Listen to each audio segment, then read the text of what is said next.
नमस्कार, स्वागत है आपका। आप देख रहे हैं मृदुभाषी विशेष और आपके साथ मैं हूं वैशाली दास। आज हमारे साथ जुड़े हैं इंदौर कोचिंग एसोसिएशन के अध्यक्ष रवि डांगी, जिनसे हम बातचीत करेंगे लॉकडाउन में स्कूलों द्वारा ली जा रही ऑनलाइन क्लासेस के बारे में, साथ ही कोचिंग संस्थानों से जुड़ी समस्याओं के बारे में। स्वागत है सर आपका।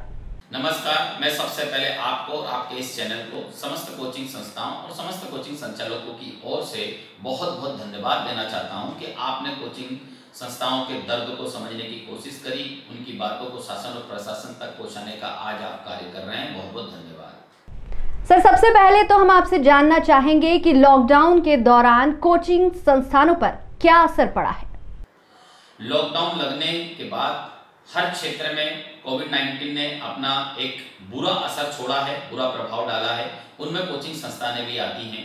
कोचिंग संस्थानों पर कोविड-19 का बहुत ही ज़्यादा बुरा प्रभाव इसलिए कह सकते हैं कि यहाँ पर अगर मैं इंदौर की बात करूँ, जैसे कि मैं इंदौर कोचिंग एसोसिएशन के अध्यक्ष हूँ, तो यहाँ की अगर मैं हवाओं की बात करूँ या यहाँ पर कोचिंग संस्थानों से आज जो परेशानियाँ उनकी बात करूँ, तो 5 से 6 हज़ार कोचिंग संस्थाएं इंदौर शहर में संचालित होती हैं। इनमें करीबन 8 से 9 लाख बच्चे अध्ययनरत रहते हैं, लेकिन इसमें से 90% बच्चे आज इस कोविड-19 के महामारी के चलते हुए वह अपने घर पहुंच चुके हैं। जब बच्चे यहाँ 8 से 9 लाख रहते थे तो यहाँ पर उन पर आश्रित ऐसे कई लोगों की जीविकाएं आधारित थी। छोटे ठेले वालों की, मध्यम भोजनालय वालों की, बड़े होटलों की, शॉपिंग मॉलों की, छात्रावासों की, हॉस्टलों की या मकान जो रूम किराए से बनाए थे, ऐसे घर परिवारों की कई जीविकाएं उन पर आधारित थी। मतलब सीधे साइड कोचिंग संस्थाओं पर आधारित थी, उन बच्चों पर जो अध्ययन करने आए थे उन पर आधारित थी। आज संस्थाओं में हम बात ये भी कह सकते हैं कि जो वर्कर हैं, जो पढ़ाने वाले शिक्षक हैं, उनकी जीविकाओं पर भी बहुत बुरा प्रभाव पड़ा है। मतलब कोचिंग संस्थाओं से जुड़ने वाली हर एक शाखा मुरझा सी गई है, अपने आप में बिखर सी गई है। उनके परिवार की जीविकाओं पर एक बुरा असर कोविड-19 महामारी ने डाला है। जी बिल्कुल सर, हम आपसे जानना चाहेंगे कि स्कूल तो लॉकडाउन में ऑनलाइन क्लास चालू करके पढ़ाई करवा रहे हैं, बच्चों को ट्यूशन फीस भी बच्चों से वसूली जा रही है। कोचिंग संस्थान इस लॉकडाउन में किस तरह चल पा रहे हैं? जैसा कि आपने बताया है कि लॉकडाउन के अंतर्गत स्कूल वालों ने अपनी ट्यूशन फीस ली है ऑनलाइन क्लास चलाते हुए। ये एजुकेशन में ऑनलाइन क्लासेस हम कोचिंग संस्थाओं ने भी चलाई हैं, लेकिन सारी संस्थाएं ऑनलाइन क्लासेस नहीं चला पाई हैं। लेकिन फिर भी 80 से 90% कोचिंग संचालकों ने ऑनलाइन क्लासेस अपने से जुड़े हुए विद्यार्थियों को दी है। लेकिन अगर हम फीस की बात करें तो स्कूलों ने तो जो ट्यूशन फीस आज तक बनते आ रही थी उनकी, वह पूरी उन्होंने ट्यूशन फीसें ली। और अगर एक आध या 2 स्कूलों ने या 3 स्कूलों ने बच्चों की फीस माफ करी है, तो मैं आपके चैनल के माध्यम से बहुत बहुत धन्यवाद देना चाहूँगा कि इतने विकट दौर में उनके स्कूलों में पढ़ने वाले विद्यार्थियों के जो परिवार हैं, उनको आपने एक बहुत ही बड़ी सहायता दी है। लेकिन अब मैं कोचिंग संस्थानों की बात आपसे कर रहा था, तो कोचिंग संस्थानों को मैं ये कहना चाहूँगा कि हमने लॉकडाउन में ऑनलाइन क्लासेस पढ़ाने का कार्य किया, लेकिन फीस का अगर औसतन बात करें तो हमारी 10% से लेकर 30% तक भी फीस ओवरऑल फीस की नहीं आ पा रही है। फीस नहीं आ पा रही, एक बात। दूसरी बात, बहुत ही मतलब जिसको हम कह सकते हैं निंदनीय नियम के अंतर्गत आज भी हमें वो भुगतना पड़ रहा है। पहली बात तो ये है कि जब कोचिंग संस्थाएं एक एजुकेशन में आती हैं तो हम पर कमर्शियल जीएसटी 18% टैक्स क्यों लगाया जाता है? हम इसके खिलाफ हैं। हमसे 5 से 10% के बीच में स्लैब में टैक्स लिया जा सकता है, लेकिन 18% हमारे लिए बहुत ही ज्यादा होता है।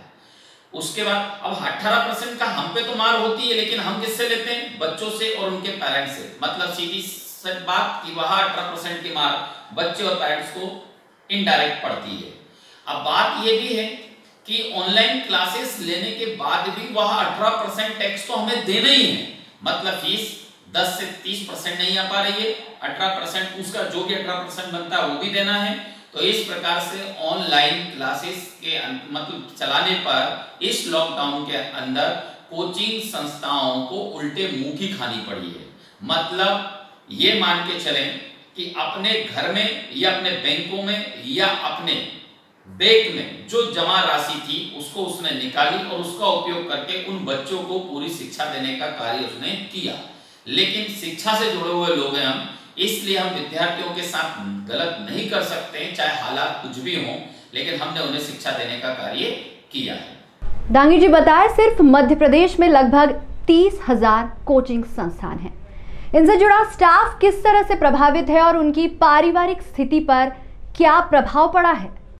आपने एकदम सही कहा है कि सरकार कोचिंग संस्थाओं में काम करने वाले, चाहे हम वर्कर की बात करें, स्टाफ की बात करें, शिक्षकों की बात करें, उनकी ओर बिल्कुल ध्यान नहीं दे रही है। कोचिंग संस्थाओं की ओर ही ध्यान नहीं दे रही है तो उनकी ओर कैसे ध्यान जाएगा उनका? और उनका ध्यान शासन प्रशासन का तो इस ओर भी जाना चाहिए कि इन संस्थाओं में पढ़ने वाले बच्चे जिस शहर में रहते हैं उन शहरों में छोटे बड़े और मध्यम ऐसे कई व्यापार, ऐसे कई परिवार के रोजगार होते हैं जिनसे उनके घर की दैनिक जीविकाएं चलती हैं। आज वे चरमरा सी गई हैं, आज वे मुरझा सी गई हैं, उनकी जीविकाएं पूरी तरीके से, आवक पूरी तरीके से खत्म हो गई है कई लोगों की। आज बच्चा अपने घर जा चुका है, बच्चा आना चाहता है, बच्चा पढ़ना चाहता है, कोचिंग संस्थान पढ़ाना चाहता है, कोचिंग संस्थाओं में शिक्षक भी पढ़ाना चाहते हैं। हम पूरे कोविड-19 के नियमों को मानते हुए उसकी गाइडलाइन के अनुसार जितने बच्चे एक क्लास में कहेंगे, जितने बच्चों को एक साथ कहेंगे और जिन नियमों के अंतर्गत पढ़ाने को बोलेंगे, हम वो उन नियमों से पढ़ाने के लिए तैयार हैं। लेकिन सरकार से मैं आपके चैनल के माध्यम से ये कहना चाहूंगा कि क्या आज बच्चों की शिक्षा अनिवार्य नहीं है? और अगर अनिवार्य है तो आप इस बात को समझें कि ऑनलाइन जो आपने कंपलसरी करा है स्कूल कॉलेजों के लिए और जिसे हम कोचिंग संस्थाओं ने भी पढ़ाना शुरू करा है, लेकिन 100 में से 50-60% भी रिजल्ट नहीं आ पाएगा उसका। मतलब 40% से 50% लोग इस ऑनलाइन क्लासेस से दूर हैं, वंचित हैं, वे लेना ही नहीं चाहते इस ऑनलाइन क्लासेस उनको। कारण क्योंकि वो ऑफलाइन की उनकी आदतें बनी हुई हैं, शिक्षकों से पढ़ने की, डेली रूटीन में रहने की। तो जब बच्चा यहाँ आना चाहता है, पढ़ना चाहता है, तो शासन को गाइडलाइन बनाकर, क्योंकि आज सबसे ज्यादा आवश्यक है शिक्षा, इस ओर ध्यान देना चाहिए। मैं आपके चैनल के माध्यम से यही कहना चाहूंगा। बहुत बहुत धन्यवाद। जी, आपने बिल्कुल सही कहा। अनलॉक होने के बाद सबसे पहले शराब की दुकानें और अब अहाते भी खोल दिए गए हैं, लेकिन कोचिंग अभी तक नहीं खुली है। इस बारे में आपका क्या कहना है? अपना दुर्भाग्य कहेंगे कि जिस देश में शिक्षा की कितनी जरूरत है यह हर इंसान जानता है, लेकिन शिक्षा से ज्यादा महत्व शराब की दुकानें और अहातों को दी गई है कि लॉकडाउन के कुछ समय बाद ही तुरंत शराबों को और ठेकों को, अहातों को खोलने का कार्य सरकार करती है।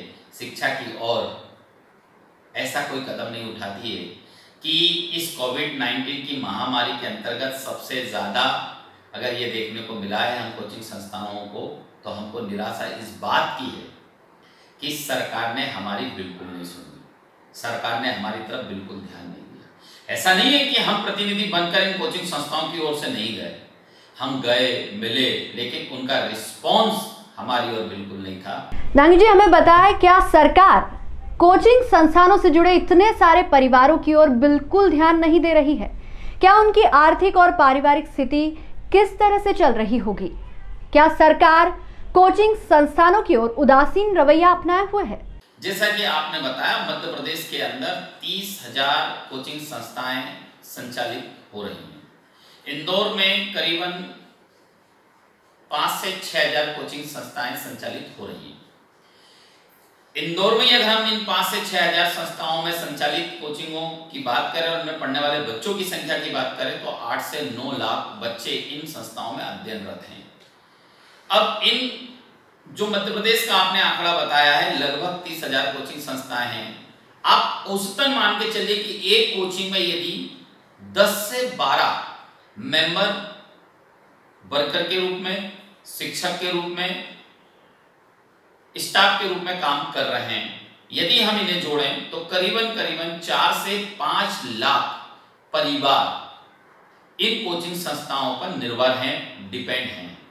लेकिन आज कोचिंग संस्थाओं को इस कोविड-19 के द्वारा एक बुरा असर पड़ने के कारण इन 4 से 5 लाख परिवार जो हैं, इनकी आर्थिक स्थिति, इनकी जैविक आवश्यकताओं पर एक बहुत ही बुरा असर पड़ा है।